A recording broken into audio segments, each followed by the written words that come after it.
DK Shivakumar ಸಂಪುಟ ವಿಸ್ತರಣೆ ಚರ್ಚೆ ಜೋರಾಗಿದೆ. 20 ಸಚಿವ ಸ್ಥಾನಗಳಿಗೆ 50ಕ್ಕೂ ಹೆಚ್ಚು ಶಾಸಕರು ಕಸರತ್ತನ್ನು ಪ್ರಾರಂಭ ಮಾಡಿದ್ದಾರೆ. ಸಂಪುಟದಲ್ಲಿ ಪ್ರಬಲ ಜಾತಿ, ಮಹಿಳಾ ಕೋಟಾ, ಯುವ ಮುಖಗಳಿಗೆ ಮಣೆ ಹಾಕ್ತಕ್ಕಂಥ ಸಾಧ್ಯತೆ ಇದೆ. ಆಷಾಢಕ್ಕೂ ಮುನ್ನವೇ ಸಚಿವ ಸಂಪುಟ ವಿಸ್ತರಣೆ ಆಗ್ತಕ್ಕಂಥ ವದಂತಿ ಹರಿದಾಡ್ತಾ ಇದೆ. ಸಚಿವ ಸ್ಥಾನ ಗಿಟ್ಟಿಸಿಕೊಳ್ಳೋದಕ್ಕೆ ಶಾಸಕರು ಭರ್ಜರಿ ಲಾಬಿಯನ್ನು ಶುರು ಮಾಡಿದ್ದಾರೆ. ಈ ನಡುವೆ ಸಚಿವರ ಪಟ್ಟಿಯನ್ನು ಸಿಎಂ ಡಿಕೆ ಶಿವಕುಮಾರ್ ಸಿದ್ಧಪಡಿಸಿಕೊಂಡಿದ್ದಾರೆ. ವಿದೇಶದಿಂದ ರಾಹುಲ್ ಗಾಂಧಿ ಆಗಮಿಸುತ್ತಿದ್ದಂತೆ ಲಿಸ್ಟ್ನೊಂದಿಗೆ ದೆಹಲಿಗೆ ಅವರು ತೆರಳತಕ್ಕಂಥ ಎಲ್ಲ ಸಾಧ್ಯತೆಗಳು ಕಂಡುಬರ್ತಾ ಇದೆ.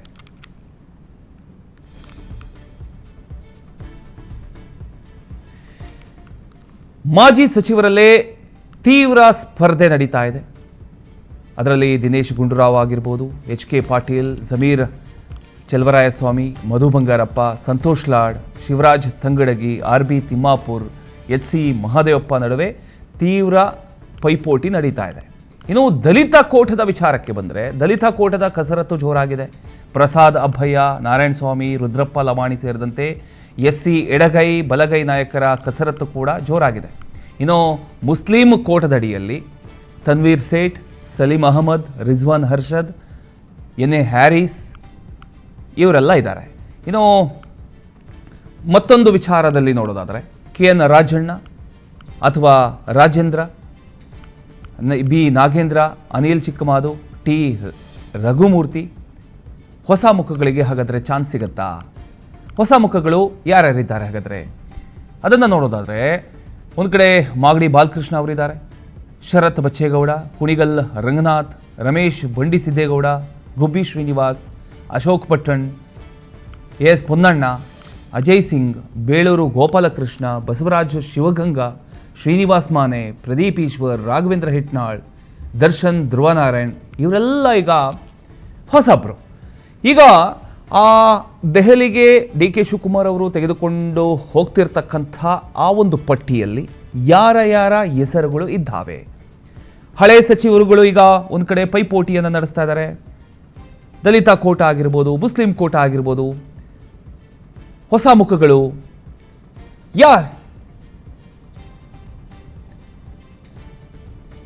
ಎಲ್ಲರೂ ಈಗ ಪೈಪೋಟಿಯಲ್ಲಿ ಇದ್ದಾರೆ. ಸೊ ಈಗ ಯಾರಿಗೆ ಮಣೆ ಹಾಕ್ಬೋದು? ಹಳೆಯ ಸಚಿವರಿಗೆ ಒಂದು ಅವಕಾಶವನ್ನು ಮತ್ತೆ ಕೊಡಲಾಗುತ್ತಾ ಅಥವಾ ಹೊಸಬ್ರು ಲಿಸ್ಟ್ಗಳನ್ನು ನಾನೇನು ಹೇಳಿದೆ ಅವರಿಗೆ ಒಂದು ಅವಕಾಶಗಳನ್ನು ಕೊಡಬಹುದಾ? ಇನ್ನು ಮುಸ್ಲಿಂ ಕೋಟದಡಿಯಲ್ಲಿ ಸಲೀಂ ಅಹಮದ್ ಅವರಿದ್ದಾರೆ, ರಿಜ್ವಾನ್ ಅರ್ಷದ್ ಅವರಿದ್ದಾರೆ, ಎನ್ ಎ ಹ್ಯಾರಿಸ್ ಅವರಿದ್ದಾರೆ. ಸೊ ಹೀಗೆ ಸಾಕಷ್ಟು ಜನ ಇದ್ದಾರೆ ಈಗ ಮುಸ್ಲಿಂ ಕೋಟ ಅಂತ ಬಂದಾಗ. ಇನ್ನು ಬಿ ನಾಗೇಂದ್ರ, ಅನಿಲ್ ಚಿಕ್ಕಮಾದು,